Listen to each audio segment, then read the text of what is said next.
ग्रामीण भागातील कार्यकर्त्यांना आवाहन करावंसं वाटतं। आपल्या जिल्ह्यामध्ये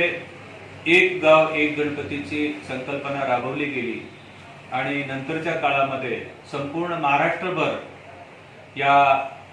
संकल्पनेचं कौतुक झालं, पाठपुरावा झाला आणि बऱ्याच जिल्ह्यामध्ये एक गाव एक गणपती बसवण्यात आले। सध्या या संकट काळामध्ये कोरोनाचा संकट थांबवणं महत्त्वाचं आहे आणि हे यासाठी थांबेल की आपण गर्दी कमी केली, संपर्क कमी केला तरच हा कोरोना थांबणार आहे, त्याची साखळी तोडावी लागणार आहे। त्यामुळं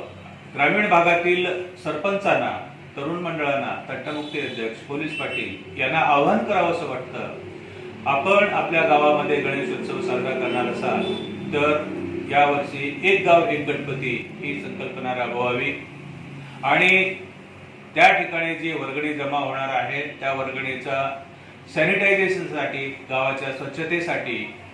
तपासण्या करून घेण्यासाठी किंवा अचानक कुणी एखादा आजारी पडला तर त्याला मदत करण्यासाठी या निधीचा वापर केला जावा आणि सोशल डिस्टन्सिंगचा जास्तीत जास्त फायदा करून घ्यावा एवढं मी आवाहन करतो।